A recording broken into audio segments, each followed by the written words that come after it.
Hello, my name is Bailey. My pronouns are she, her. I am based out of Pittsburgh, Pennsylvania, and my Instagram is @JuiceDimples.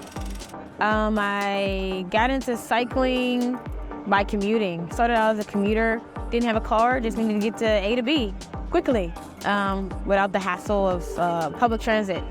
Yeah, save money. And then I just met people through that, and it just kind of evolved and developed relationships and learned about that there was racing, and it just kind of like spiraled from there in a good way. Yeah, I do. I'm actually president of a club in Pittsburgh. It's called Pittsburgh Major Chandler Cycling Club. There's chapters all over the country. None of them are affiliated with each other. They're all independent. And our club is also a nonprofit, and we have a youth program called Major Force Youth. And we have a fundraiser ride every year, and proceeds minus expenses go towards supporting that youth program. I'm also a member of the Black Foxes, outdoor collective of cyclists, just trying to encourage people to get outdoors and encourage Black and brown people to get outdoors. And I'm also on the race team, Pittsburgh Babes on Bikes. But yeah, that's just like, who I race for. But so I would say my cycling journey, it started out with, the introduction was because it started out with a club that was Black led. It was very positive. And then once I did more of that riding, and the club was largely Black, it is mix of ethnicities. But also, when I discovered racing, that's when I really saw how white it was. I live in Pittsburgh. It's a very white city, but I've been fortunate that the cycling community in Pittsburgh has been so supportive. All the people that I've worked with have been so supportive. We have this, it's called Allegheny Cycling Association, and that's who puts on the weekly races during the summertime. And they were amazing. They had people there helping you when you're a beginner. They had somebody you follow around. So I got dropped quite often. And so they coach you and it's okay, you get dropped, hop back in. And people were just really supportive. And I think for me that, even though everyone was white for the most part, they were really helpful, supportive, and the camaraderie and everything was there. I think it's only once I got outside of Pittsburgh where the energy was different. Especially when you get to road races and events, people can be very serious and no one talks to each other and stuff like that. And so I think, yeah, when I started stepping out and going to races, that's when I saw it was not as welcoming, but I still saw people who were cool because people I came with were cool. And I think that helped for me, and it didn't deter me that some people were maybe not as friendly. And I was like, what, I love going fast. This looks fun.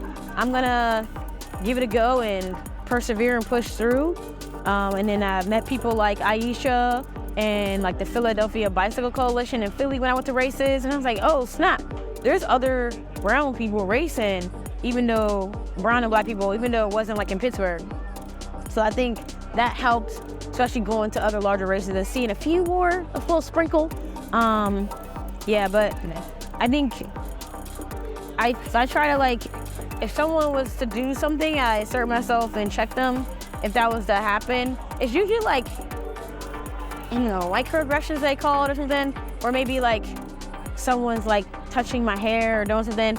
Well, I just say, don't do that, whatever. But it's mostly been largely positive. I've been very fortunate to not have too much. And if I've ever had a weird altercation in the road, it was from just a motorist just being obscene.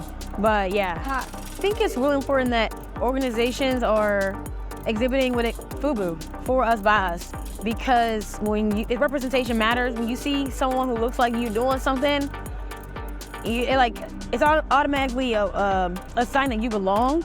And another important part of storytelling, sharing, teaching is that when you're able to teach someone and you're from the same community or same background, you kind of get it more. You don't have to explain things as much. You could be one-on-one. You can really connect with people. And I think it's really important for Black and brown groups to tell our own stories, because things are always, the narrative gets changed when it's not us telling it, and the stories can be edited down to what they want to hear and not what we want to hear, or just our story and the whole thing without the edits that make it good for them. But as the global majority, we gotta get them on page. And I think it's important that, we're doing this work and the youth see it, even the elders see it, because, we're dealing with a lot of trying to overcome.